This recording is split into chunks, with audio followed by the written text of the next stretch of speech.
It's not a showroom, it's a portal to the global workplace at its best. It's got this great location, great people, great space, and just great products.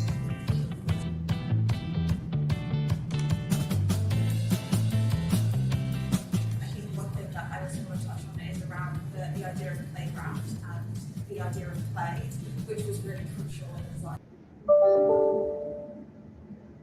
Space, we really wanted to, like James touched upon, not be like any other showroom. We really wanted to be playful with the space, and hopefully you guys experience that as you walk around. This idea of playfulness, not knowing what's around the corner. You get to experience this, you get to go on a journey, and I think that's sort of really crucial in what we were designing. Is the only bit of joinery in the space. Everything else is furniture. Yeah, and it's even sitting on a space for a piece of furniture. So it's, we really wanted that to show off and that to be the main feature of the space. So when you come in to this space, that idea of activating, inspiring is you have this great wall of new kind of product experimentation happening. You have maybe a first kind of main character kind of set piece in terms of what they have. And as you come through, you can kind of learn and explore in terms of looking at how all the other kind of products kind of work within the space seamlessly. And then we also have our spaces like kind of material like that, something's here, or you can come together and create and share. When you have great people and great products, great locations, great team together, anything.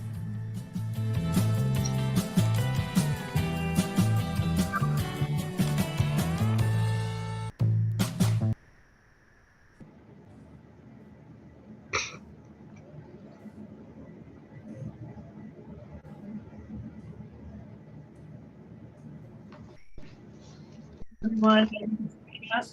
Episode 41 is for you. The subject is the activating narrative, engineering, operating, story behind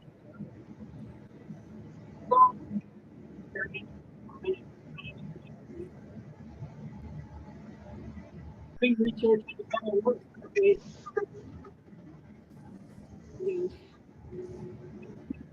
story behind the design of a space.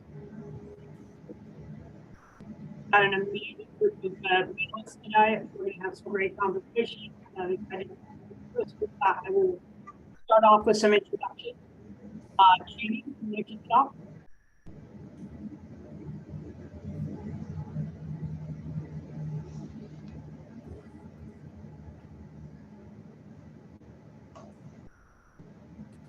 You want to do a quick intro?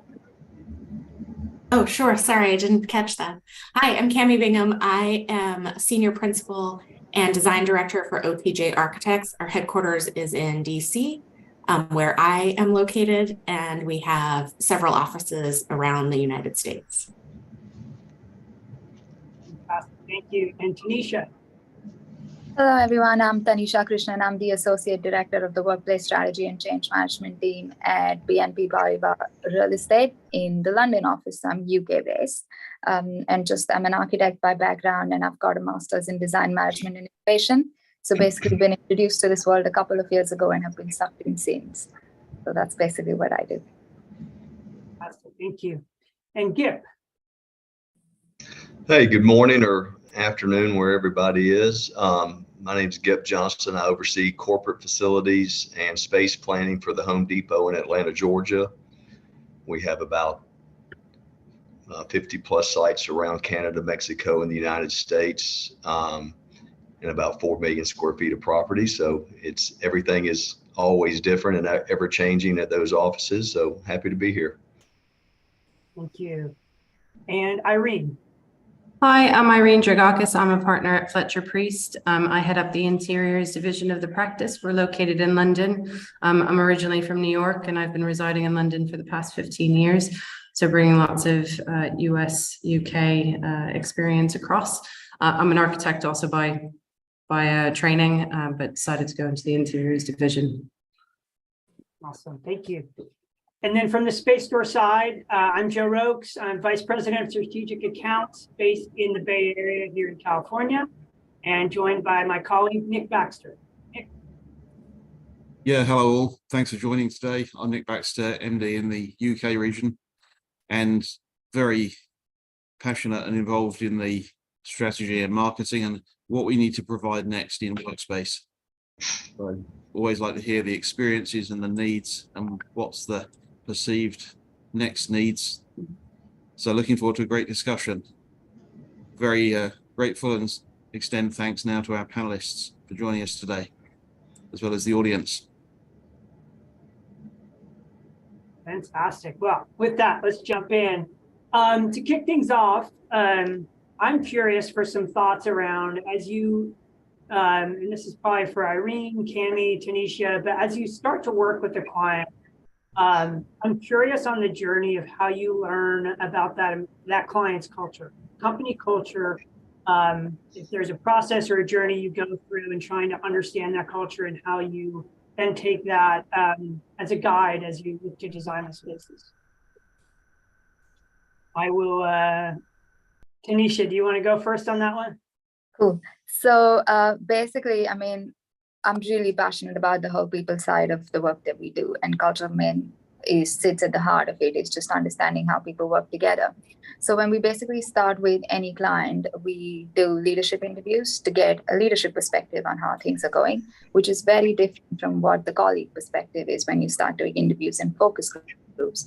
So for example, when we were during COVID, when we used to have focus groups, there were people that would come to the call, have had the entire conversation, and just before going off say, it was almost like a therapy session, just thank you for listening to us. And that's when you kind of get all the small nuggets within people's culture in terms of how they're working within their teams. And one of the most important things that people do end up missing that you actually pick up through these conversations is they're missing their people. And it's not about the office, it's not about the space, it's more about how can we be together with the others. So we try and have all of these one-on-one conversations, open it up to all of their other colleagues, because only having leadership conversations limits it to one perspective. As soon as we start talking to the people, it adds a completely different layer to the entire story. And then playing that back to the leadership saying, this is what you said versus this is what your people feel, is basically how we start tackling the entire cultural concept of how different organizations work. And we work with something called the 5-Sphere Workplace Index. So we kind of assess organizations across 5 different spheres, with people and culture being at the center of it. So we ensure that all of our interactions include having conversations on this as a very, very important aspect of our study. Very interesting. Irene, any thoughts you want to add on to that? Yeah, I mean, we're very much the same. We also do the interviewing experience and understanding how people are currently working, but I think it's really finding out exactly that. How do employees want to work with one another, and how do they want to come back into the workplace, and what kind of culture is there already, and what is it that they're missing? So we look towards them. Really, it's all about being people-centric, human-centric. You know, we all want to come into work for something, not just to work, obviously. But you know, if you're trying to get everybody out of being at home and back into the office, it's really trying to leverage what is it that they want there, and how can how can we help facilitate that through design? So it's all about listening, really, and then forming a brief to take back to that senior team and filtering into a metrics version of that, but always remembering that it has to be experiential based. Have you, with culture being such a hot topic at the moment, have you run into the experience where clients are struggling to figure out what that is? When everyone went home during COVID, was culture kind of an unknown, trying to understand now that they're not all together in space? Yeah, well, I mean, culture is what you create, not just through brand, right? It's through how do you support your your staff, your employees, your people, everybody who comes in is tied back into something. It's tied back into a community, right? And I think when we went out for COVID, you're missing your community. And whether you found that through your neighbors in your neighborhood, you build communities amongst each other, right? So I think that really is the culture. What do you want to be part of? How do you buy into that? And it really was a lot harder for a company to create that culture while we're all working at home. You know, you couldn't buy into that in a physical location. So you really had to form something on an online platform, whether it be pub quizzes or, you know, you congregate together somehow virtually. And then how do you translate that back in? Because people were desperate to connect back to something and be part of a bigger conversational piece and know that their work is not just the work that they do day in and day out, but they're representing something that's bigger. So I think everybody's trying to figure out what is that and how do we bring that back through design and the way that we collaborate. What is it that we're coming back in for? Very interesting. I'll just add to that also, I think that being away from the office really made people realize what they enjoy about the office and what Irene is saying about that community and missing that community, that they are more able to identify what it is about the culture that they love about the office and how we can bring that back. So we do an exercise, we call it culture cards, where it's just a lot of images that are not space type images. They're very abstract images and have people select the ones that resonate the most with them and talk about that. And it really comes through in these focus groups with staff where the culture is. Like we've seen it, we're working with a large organization right now that we saw this thread in we probably had 10 focus group meetings with anywhere from 8 to 15 people in each focus group. And every single time they talked about food and beverage and that's how they are connected to each other every single time. So it was such a good way to go back to, as Tanisha said, but go back to the executives and say like these parts of your culture are so important. And as we start space planning and designing the space, knowing that that's what's going to draw people back together. So as Irene said, it's asking the questions, but also listening and then implementing that in the space. And Joe, I'll add just from a client standpoint, I mean, culture is huge with the Home Depot. I mean, just it's our main focus. We have a value wheel of 8 virtues, and those are kind of what we live by. And it's all about supporting the customer that's buying something in the store right now.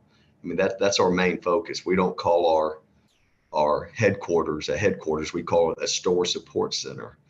So yeah, culture is, I mean, that's what drives us. And I know our leaders, in reference to return to work, I mean, our leaders are all about developing people and developing that culture on a daily basis.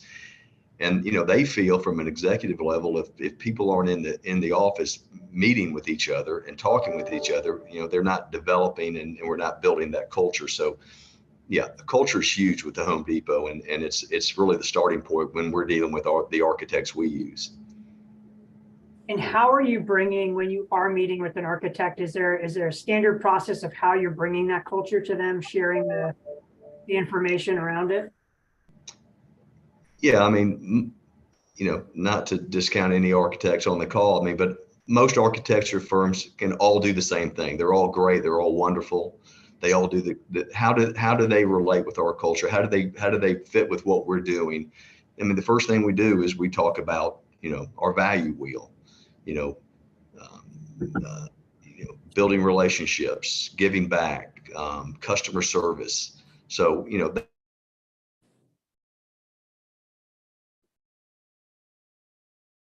start with up front when we're dealing with, they have to join our culture. Got it. Yeah, no, it makes sense. And then Cami, because I'm curious, obviously the food culture card, that would get my attention as well. But I'm curious for some examples of if it's not design, you can give us 3 or 4, like what else are on those cards? What are they showing? Oh, they show people gathering together over food. They'll show things like a red balloon or the sky or bees. Bees is a popular one where people kind of gravitate towards that one in a way, either to describe, I've heard it described as their culture is chaotic and it's like this crazy situation. And also on the flip side, that they're all working together in this hive and a very positive image. So that's one that really often resonates. There'll be nature photos, and so they'll talk about, needing to have a place to have a respite in the office. So it's wide, the number. We have a lot of them, and they're very nicely printed so that we can take them around, and we share them with all of our teams. So whoever has, a meeting. So it's a fun way to we do it both virtually and in person. So it's just a really fun way. It's usually an icebreaker. So that's not the total focus of the meeting. There's a separate kind of focus group meeting around, let's say, conferencing or something. And we have the events team with us. And then we'll start with a culture card exercise every time. So that then we're gathering that content in every focus group meeting. And then we're able to share that back with the decision makers on, what that part of their culture, or what the parts of their culture people really want to keep and hold on to, and what's amazing about working at that organization, and then how can we celebrate it. Yeah, I love to hear that level of research is going into designing these spaces. I think that continues to grow. I think we were having a conversation yesterday on our prep call, and one of the subjects that came up is we're all kind of living in this test case scenario. No one's got anything defined, but curious on thoughts on, because we're in this test case scenario, how are we, what's the research process look like to ensure that what we're providing in office spaces is relevant to what employees are needing? And how do we track that and then change course as needed? I will open it up for whoever wants to jump in on that one. I'm sure I can start, and then I think it's really back to the initial workplace strategy that I think is so important now, to figure out what the actual space program is and what you need, but marrying that with this idea of culture and what people need and want to come back into the office. And then after that exercise, those exercises and learning about the organization, they need their org chart, like going and deep dive into all of that, coming back with some scenarios for them to kind of review, and then testing those out in spaces. We also do a lot of interviews around space type images and how people think they would use the space. We changed our surveys a couple of times to be visual surveys. So putting an image in front of someone to say, would you work in this type of environment, or in this type of desk, or in this, would you use this type of collaboration area? So gathering that data has really been helpful. But then I think taking that back in some options of, if you're going more collaborative focused, here's maybe what that space program looks like. Or you still want to be a little more office intensive, or you have more people coming in or fewer people coming in. So really showing them what those scenarios could be and then testing them in a plan. And I think we find that more furniture driven solutions are probably the best way to test bed this instead of built architecture, because, I think our discussion yesterday was going around that most people don't really know what they want. And even if they do relate to certain scenarios, until they get into that space and the way that they occupy it, from a collaborations, perspective, or different work style settings, they actually don't know which one's the one that fits best for them. So having a testing bed, knowing that whatever you do put in there has to be flexible to change within the next 6 months time. I think that's really key, to have that transitionary period. So if we do drive with furniture solutions that can be modular, can flip around, can be changed to what the user needs at that current point in time, I think that's the way that you can test what it is that somebody might need for that group of people, because somebody from another line of business might not need that. It depends on what it is that the task is for the day.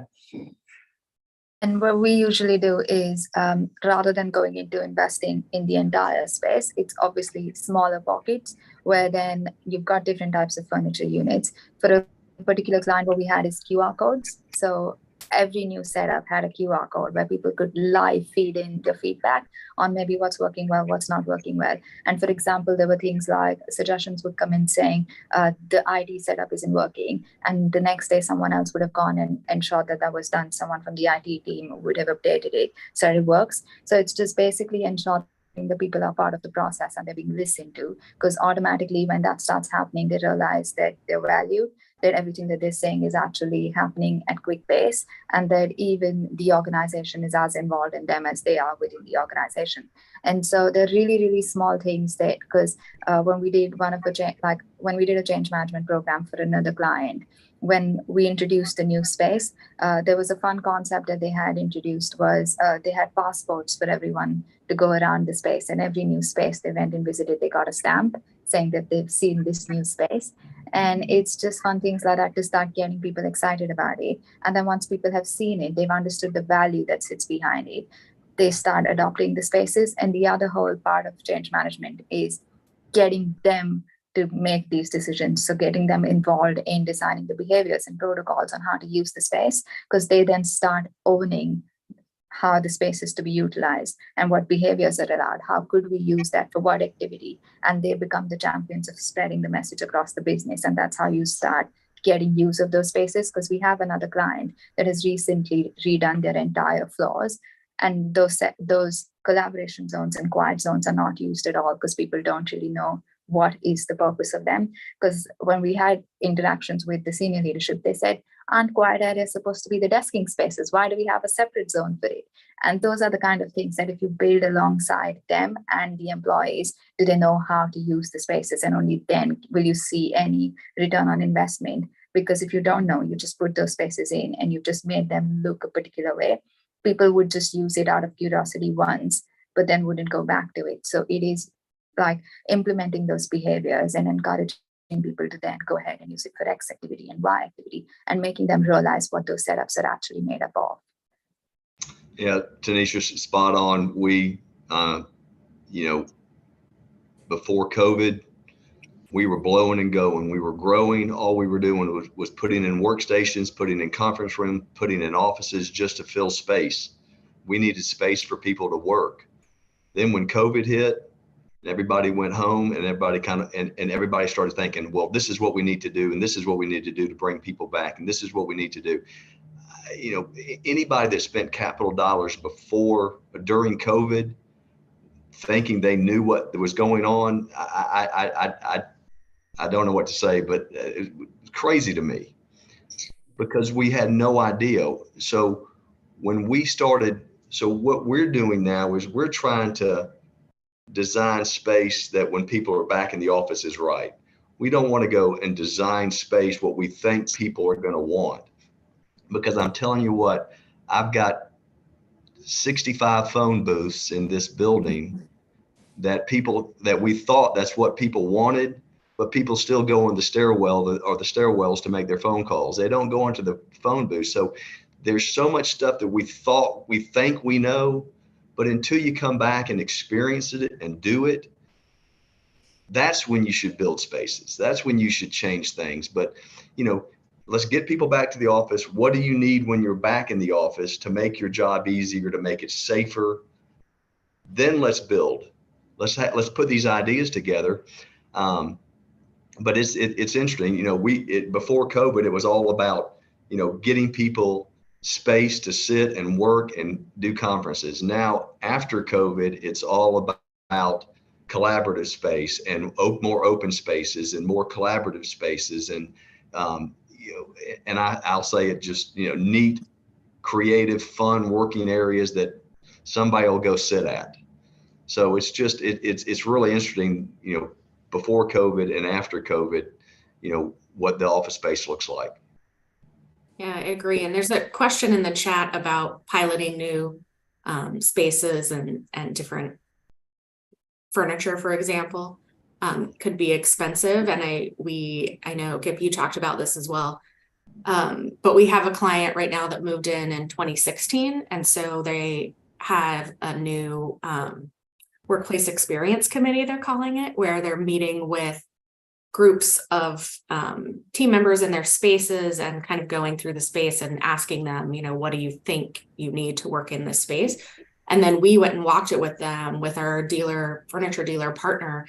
And we gave them ideas of how they could repurpose some of their existing furniture and not buy all new furniture, but to test out some of these ideas that their team members came up with.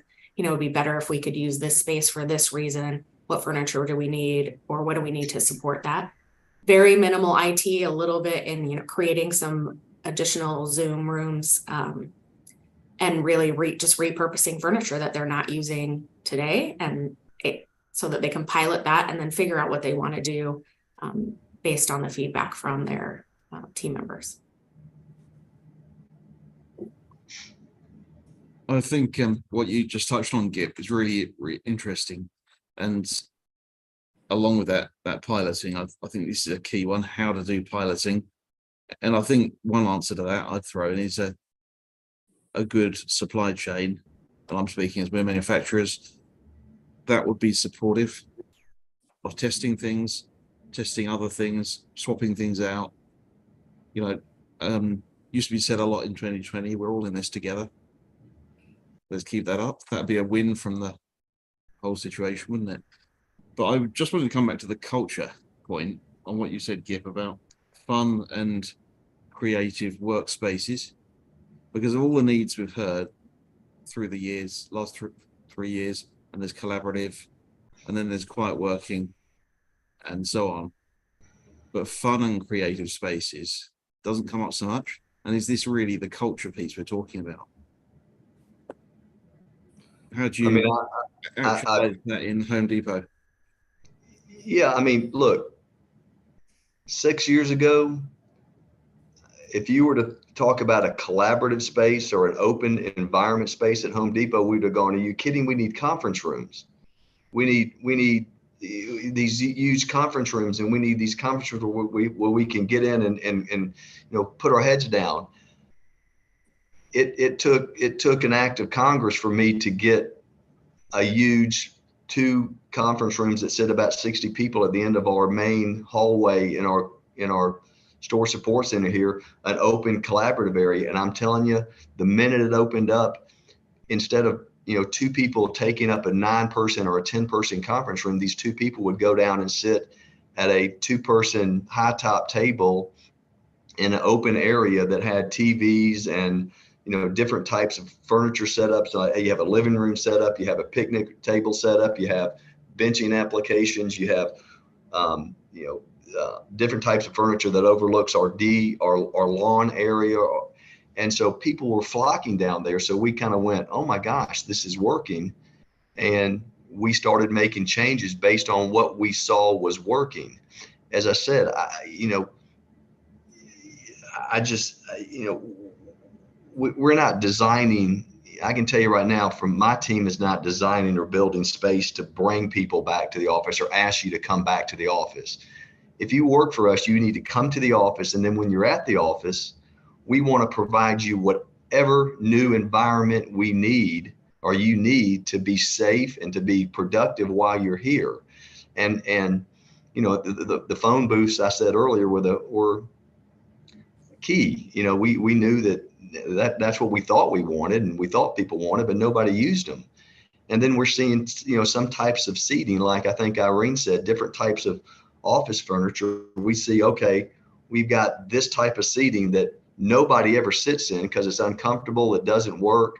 Let's pull that out and put something else in. And then we saw these, you know, private seats that had the table that came across that was kind of enclosed and had all the plugins right there. We said everybody were waiting to sit in those. So you see what people need, and yes, there is a change. There is a complete change in the office environment. And you know, and I'll say it again. 8-9 years ago, we would have never thought about open collaborative space because that's square footage. We're taking up huge square footage in a corporate campus that we need for the marketing department or the IT department. But yet we're opening it up and it's, you know, 25,000 square feet and only, you know, you can only put, you know, 30, 40 seats in there. But man, people were flocking to it, and it works. And we were going that way anyway, very, very slowly, like I think the square footage conversation was, pack them in, get as many desks as you can, seats in, and that's what Yep. people come back. And, slowly but surely we were creeping to the collaboration and the open spaces. And it took COVID to just shake it up completely because people wanted to be together, but they didn't know how to do that in an environment that was so structured and restrictive to allow you to do that once we came back, space was, you had to have space between one another. You had to create those moments that you weren't on top of each other. So those opening of pockets into collaborative zones were the biggest topic of conversation. How can we get everybody in for that? But it's not about that. People never wanted to work jam-packed before. I think it was just, that's what was on offer. And now everybody knows that that's what's not necessary to keep people productive. It's giving choice. It's understanding how do you want to work throughout your day, because it varies. It differs for everybody. So I think it is that it's testing what works for people, and it's coming together and being together is when you get the best out of it. And does that relate back to fun? I guess, it depends on what, sociability. It's being sociable and creating a community that you're having some sort of fun in. It's not, sliding down a big slide that you might have in an office, but into a ball pit, but you're still enjoying coming into the office, and that enjoyment then translates into a funner environment, right? I think that's probably where we want to go with that. And just to add to that, it's about the learning and then doing. So a lot of organizations after COVID went ahead and got in all of this new feature into their space without really thinking about the technology required to support it. So a lot of these zones didn't work. Is that happening from my side? We hear you fine. Okay, because I can hear noise too, so Tori, it's not just I hear it also. So basically, they didn't have charging points, for example. So people would go there to collaborate with one another, wanting to share screens, but they can't do that because there are no charging points to charge laptops. And slowly, by learning, organizations then started putting in all of these cables to help them do that. So it's just that we need to introduce things and then allow the time for people to start using it and then learn from it. I don't think there's a one solution to everything, that once you put it in, this is it for the next 10 years. And I think that's a concept that we all are now getting accustomed to, is let's do this. Let's see if it works. This is basically what is happening. This is the direction of travel for our workforce.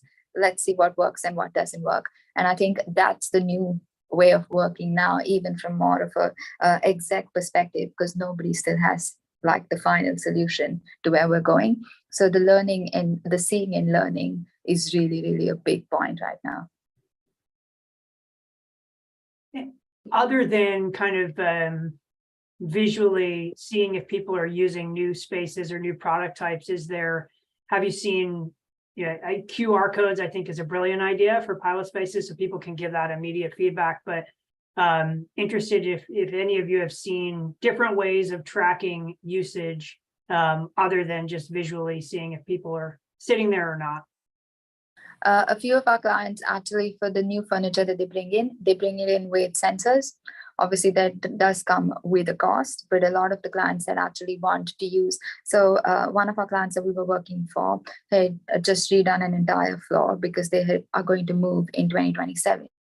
So they want to test that particular floor, see what's working, what's not working, so that the new space in 2027 can be informed based on what's working on their current space. So they've got sensors in each of their meeting rooms, in all of their collaborative spaces, at the desks, and they also have the booking app. So they've got this one big comprehensive data collection point where all of this comes in, and then you've got all the analysis on which space is working, which space isn't working, how often are people using it. So sensors is obviously another way that people are monitoring usage apart from just the observational and anthropological studies. Yeah, we have that on our project and that seems to be the best way of grabbing the data is, it's almost like a heat map, right? It's understanding how throughout the day, how much those spaces are being used, and what utilization you're getting out of it through the data at the end of it. But I think it's a really good, clear indicator of how many people are coming to desks, how many times a day are they leaving, and is it not in use, so that you could check about agility and sharing of desks. A lot of clients want to do still one-to-one, but we're mindful that that's not necessarily the case. You are moving around everywhere. So it might be that today you want to be somewhere else and you don't need your own desk. So sensors tend to really help drive that change and inform the senior management that this can be something that's adapted without the fear factor of, okay, we're changing from one-to-one to pure agility. How does that work? So really, really useful in that sense. And everyone loves data. If there's a hard figure where you can say, we're doing this because here's the data. I've seen some of that from different clients we've worked with. And what I think has been most interesting is to see meeting rooms or conference rooms. And when you look at, not only are they in use, but if it's for, built for 6 people and 2 people is the primary use case, you need more 2-person rooms as opposed to 6, but getting the, not only is it used, but how many people are in there on a normal basis. We've got another question that popped in, so I'll start with that one. What examples have you seen of the space elements of space which are really captivating employees, meaning they're more engaged? So space types that are really engaging employees.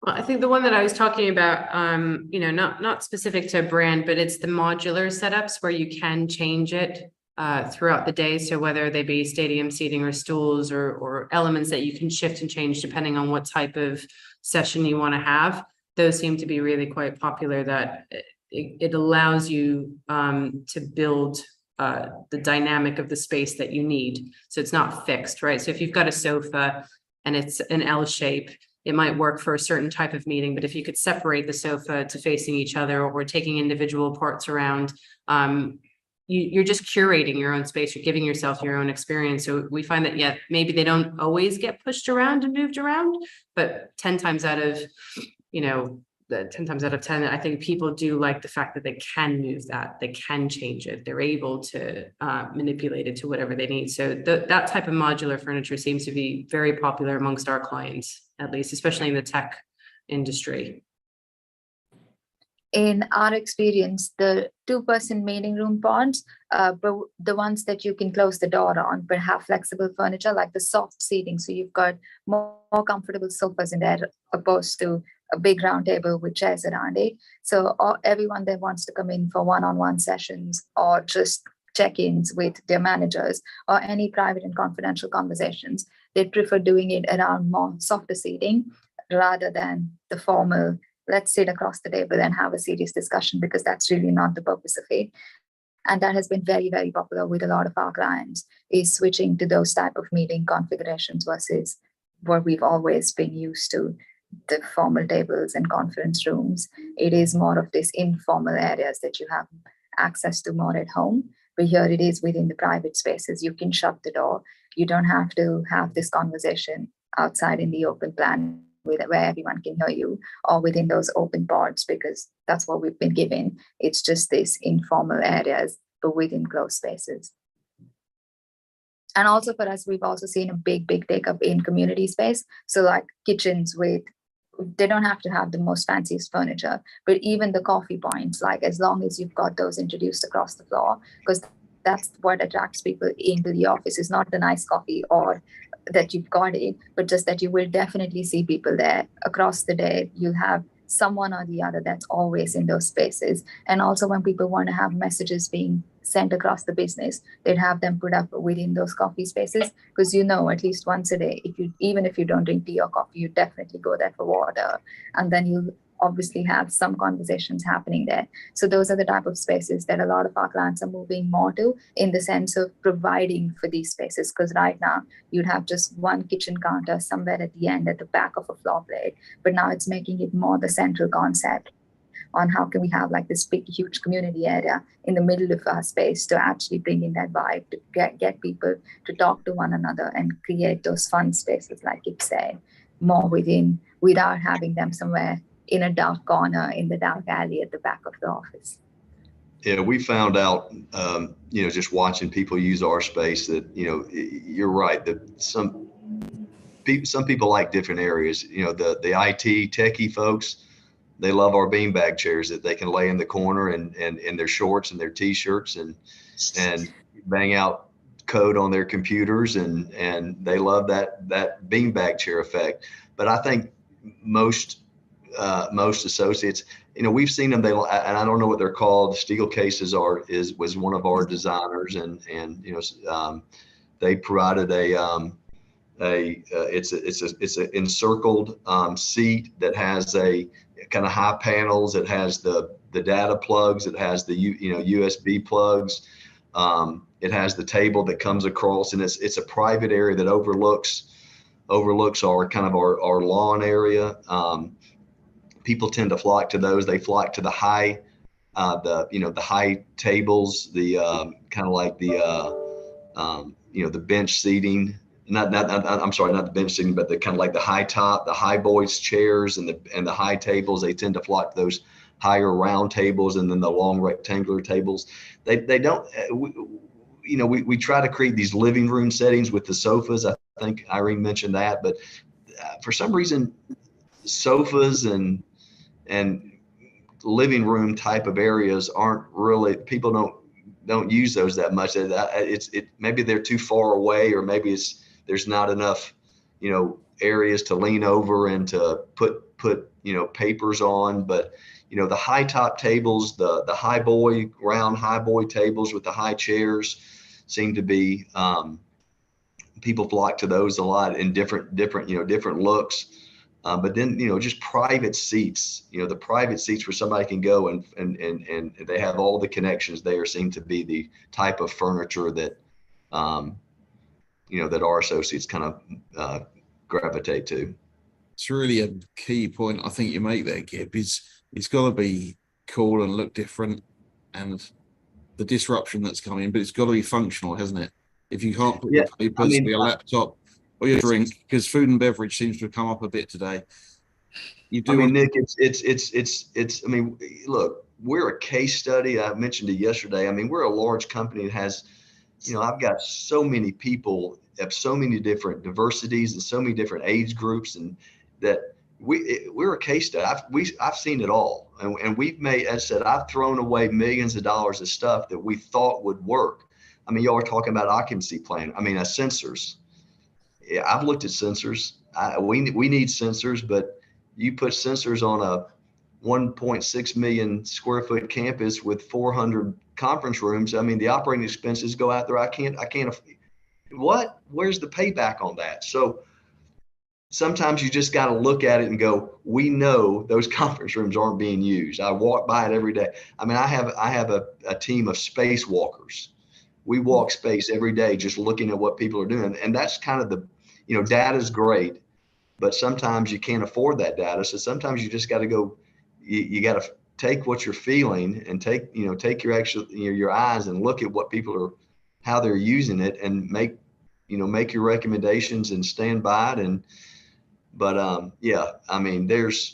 There's so much that I've seen and done over the past 3.5, 4 years, and things we've tried. And, heck, we were looking at one point of completely redoing our HVAC system in our building for $20 million because we wanted HEPA quality, our surgery hospital quality HVAC, because we thought COVID was floating in the air out there. So, there's so many things we've thought about, occupancy sensors and tracking devices and things on your phone to track where people are. I think we just need to sometimes take a break and just go, okay, what do we really need? I put out COVID signage on not to touch buttons and we sent out these little metal things for people to press not to physically touch the elevator buttons. We spent millions of dollars on that stuff, and just because we thought we were doing the right thing, and it was all about safety. But as I said, I think it's all about just sitting back, taking a break, and seeing what people actually use, how people actually need to work. Yeah, and I think that's right. And it's coming back to that conversation of making sure that it's functional too, right? It's making sure that you're thinking of every sort of option. And if you're talking about the sofas, if you don't have the right setting and the right tables and the right, indication of how you're going to use that, people are not be able to use that. They're not informed to understand, what is this for? Is it cafe style seating? Is it for me to sit here and socialize? I don't want to be seen to be socializing. You know, it's all of this psychological effect that comes with it, right? And making sure that we get, you know, the heights correct, and what are you using it for? Yeah. That's going to take time to understand how that's going to work. And I think it's making sure that we're curating it well enough so that people are informed, how do you use this space? And hopefully, Yeah, and Irene, I think it's okay to make mistakes and say that that didn't work, because we don't know. We don't know. We're in a new environment. We're going to keep on making those mistakes, but I think the key that we understand is that people want to be together, and they want to be collaborative, and they want to create a community, and how they choose to do that, and how we support them to do that through space is really the key element here. And how do we allow decompression to occur? Because that also is another thing that came out of COVID. It's not just about work settings, it's how do we make sure that people aren't stressed all the time from going home and working. You know, now we take our laptops with us, we work late into the evening, you're working far more and not switching off. So it's how do we create zones that can also help to decompress, and that allows productivity to go up. So you have to create spaces that are functional to continue working and being collaborative, but you also have to create spaces that allow people to just also switch off. So it's a balance, you know, and we're not anywhere near there yet, but I think we're understanding where we need to get to, and that ties back into the culture aspect of it. To the point on kind of educating employees how to use a new space type, have you seen signage? How are you seeing folks address that, where it is something that may be completely new to an employee and they may not have any idea of how they're supposed to use it or what was envisioned when it was designed? Is there kind of guide or best advice on how to approach that so that they do get used and people do experiment? I mean, I think people flock to things that are new and fun and creative looking. They go down there and try it. No, we didn't do any signage. We opened a collaborative area up, you know, of about, 18 to 20,000 square feet, and just had open different seating. And that was the hard part also, is to try to figure out how to make it look fun and different and creative with different little environments. You know, I mean, we even put a stadium seating type of area, to where we did, benches and stadium seating, kind of tiered stadium seating with beanbag chairs and a TV, to where people could go and, sit in a stadium environment. So we didn't do anything except for just opened it up, and people started and watched it and watched what people used. We've done it like to Gibbs' point. Some people would like, obviously, as soon as it looks interesting, people would come to it.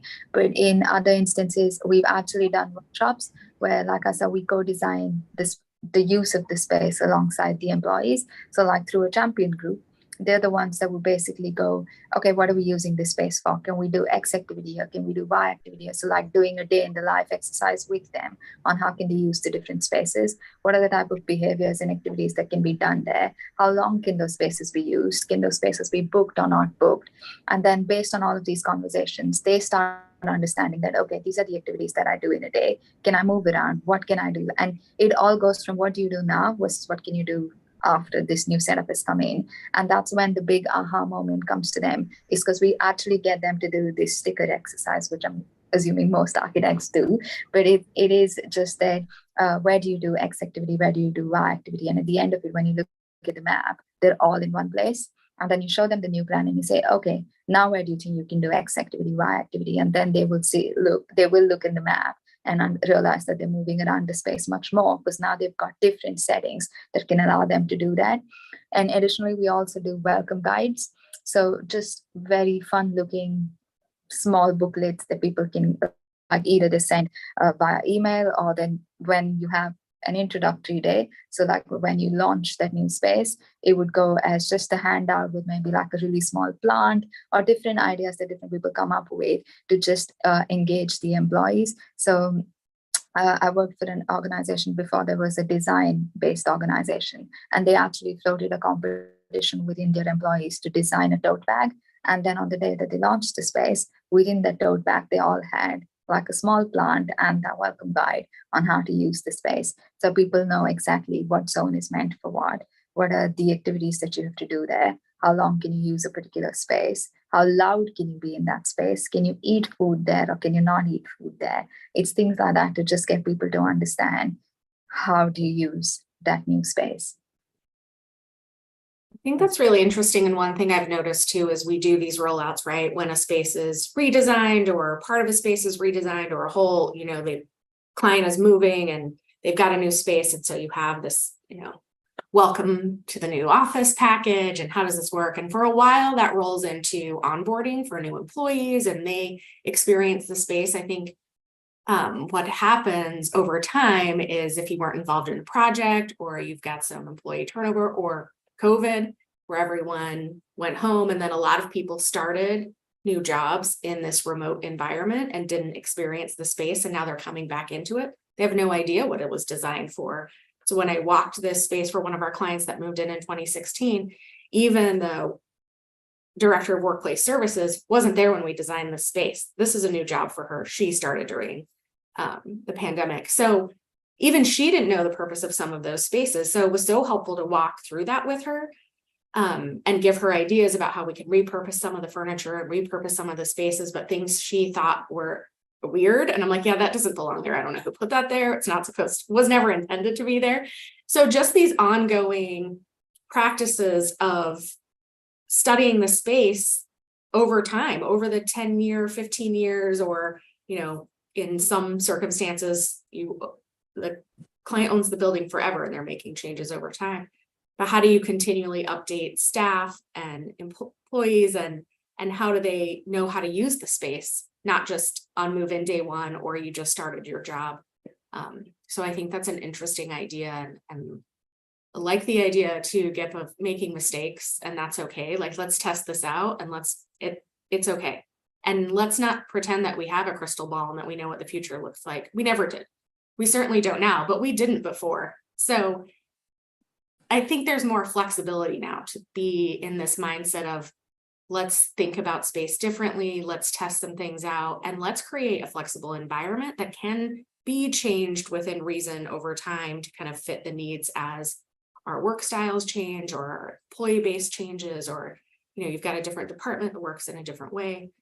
So I think it's very exciting and cool that we're in this time to kind of study and reflect and learn about people and space. Yeah, agreed. I think it is a super exciting time. And I think some of the learning I think is good to share with folks how to use spaces. I think it's amazing to hear. I am that type of person that if I see something new, I'm definitely going to go check it out and see what it's all about. But to kind of give those best practices and encourage those who may not be so inclined to just jump in and go try something new. I think that teachable moment is a good thing. We are coming up on the hour. That went quick, but we do have another question in, so I will kick that one out there. In your experience, are there many differences both regionally and globally in attitudes in the workplace in this existence, UK versus US? Geared towards more me. Yeah. No, there definitely are differences. I think we find that once we have a lot of clients who are coming from US based and then trying to inform the European market, there is culture clash quite heavily. And I think yes, while we can design for consistency across the board, I think when it comes down to the community and going back to that kitchen and an open forum and how do people operate throughout the day, it is very different. And I think we always need to be very mindful that no matter where you are in the world, there will be different aspects to it. And how do we keep that consistent, thread through the brand, and how do we keep brand on point? But how do we allow the culture to really bleed through where we are in the world? So there is definitely struggles that will happen from the global teams from New York, let's say in particular. And if we're coming into even the UK market, there's a struggle. And I think it's being open to listening to the people who are employed there and what are the office's main drivers, and how do we ensure that, yes, we want them to connect back to the brand, but we also acknowledge the fact that people just work differently. They think differently. Their community base is different. And, you know, taking into consideration, we did an office in Italy, and it was all about the espresso machines and where is it pointed and where do you smell the offices, and like, you know, how can you smell all of that beautiful coffee coming from the tea point that everybody congregates around at certain periods of, you know, time. And that's the collaboration for them. So I think it's making sure that we really listen to the focus groups of that line of business to create the best environment for them, while maintaining, you know, maintaining furniture and consistency across the design. Yeah, Irene, I'll quickly just say, yeah, from the West Coast here in the United States to the South, there is a completely different culture from the West to the South, and you know, the overall brand, the overall theme, the overall spec, the overall culture needs to stay the same. But yeah, offices on the West Coast, yeah, you know, the tech hub out in San Francisco and Cupertino and that area and Seattle, there are things that we need to do different there to keep that, you know, that associate safe and give him or her what they need, versus what we have in the South. There is a difference, but it's all about keeping that brand and that culture.